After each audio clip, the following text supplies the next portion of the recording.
નમસ્કાર મિત્રો, મારું નામ ડૉક્ટર હાર્દિક પરીખ અને હું મેડિકલ ગેસ્ટ્રોએન્ટરોલોજિસ્ટ તરીકે અમદાવાદમાં છેલ્લા 10 વર્ષથી પ્રેક્ટિસ કરું છું અને આપણે આજે આઈબીડી વિશે વાત કરીશું.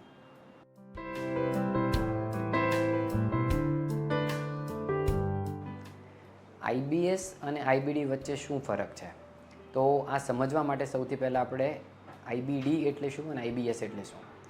સો જ્યારે કોઈ પણ વ્યક્તિને પેટમાં દુખાવો થતો હોય, સ્ટૂલમાં બ્લડ આવતું હોય અને વારંવાર સ્ટૂલ પાસ કરવા જવું પડતું હોય તો આ આઈબીડી હોઈ શકે. અને એ જ રીતે પેટમાં દુખાવો થતો હોય અને વારંવાર સ્ટૂલ પાસ કરવા જવું પડતું હોય જેનાથી આપણી પેટની ડિસ્કમ્ફર્ટ ઓછી થઈ જતી હોય તો આઈબીએસ કહેવાય. એટલે આઈબીએસમાં આંતરડાની અંદર કોઈ ચાંદા કેવું ન હોય, જ્યારે આઈબીડીમાં આંતરડા ચાંદા હોવાની શક્યતા ઘણી હોય. અને જ્યારે પણ આ બધી તપાસ કરવા માટે આપણે બ્લડ રિપોર્ટ કરાવીએ, એટલે બ્લડ રિપોર્ટ અથવા આપણે કોલોનોસ્કોપીનો રિપોર્ટ, એન્ડોસ્કોપીનો રિપોર્ટ કરીએ, એટલે એમાં જો હિમોગ્લોબિનની માત્રા ઓછી આવતી હોય, આપણું આયરન ઓછું આવતું હોય તો આઈબીડી હોવાની શક્યતા બહુ જ વધી જાય. એટલે આઈબીએસના કોઈ પણ દર્દીને જ્યારે તમે હિમોગ્લોબિનનો રિપોર્ટ કરાવો, એમનો આયરનનો રિપોર્ટ કરાવો, એમનો થાઇરોઇડનો રિપોર્ટ કરાવો કે દૂરબીન કરાવો, એ બધા રિપોર્ટ નોર્મલ આવે. જ્યારે આઈબીડીમાં બધા જ રિપોર્ટના એબનોર્માલિટી હોવાની શક્યતાઓ વધી જાય. જો આપણે ઘણી બધી વાર શું થતું હોય કે પેશન્ટને જ્યારે આઈબીએસ હોય અને આપણે નિદાન કરીએ કે આઈબીએસ છે અને આપણે કોઈ રિપોર્ટ ન કરાવીએ, ત્યારે પ્રોબ્લેમ એ જ થાય કે આઈબીડીનું ડાયગ્નોસિસ ડિલે થાય. અને આઈબીડીનું ડાયગ્નોસિસમાં જો ડિલે થાય તો આંતરડામાં ચાંદા લાંબો ટાઈમ રહે, પછી જે આંતરડામાં ચેન્જીસ થાય એ બહુ લાંબા સમય સુધી એને રિવર્સ કરવા, ડેમેજ થઈ ગયું હોય એ અટકાવવું પોસિબલ નથી. એટલા માટે જ આઈબીએસ છે કે આઈબીડી છે એનું ચોક્કસ નિદાન હોવું પહેલેથી જરૂરી છે.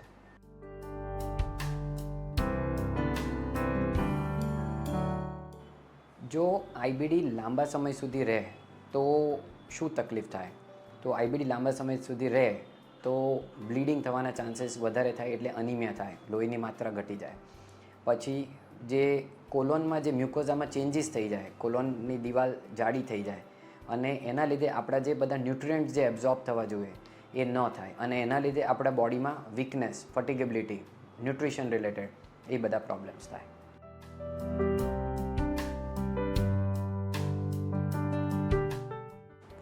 તમને હવે એમ થશે કે આઈબીડી થવાના કારણો શું, આઈબીડી કોને થાય?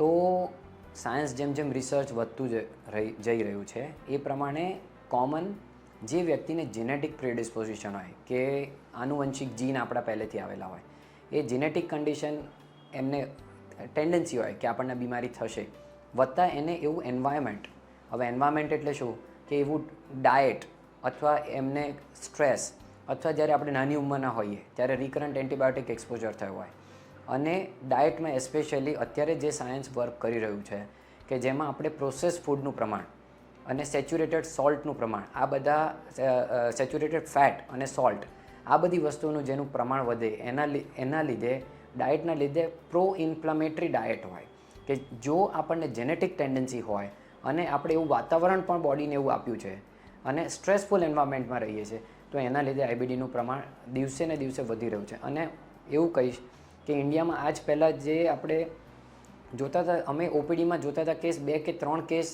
આખા મહિનામાં જોતા હતા અને અત્યારે અમે અઠવાડિયામાં 10 થી 15 વધારે નવા કેસ જોઈ રહ્યા છે. અને આઈબીડી એટલે બેઉ, અલ્સરેટિવ કોલાઇટિસ અને ક્રોન્સ ડિઝીઝ, એટલે બંને વસ્તુનું પ્રમાણ દિવસે ને દિવસે due to westernisation of the diet વધી રહ્યું છે.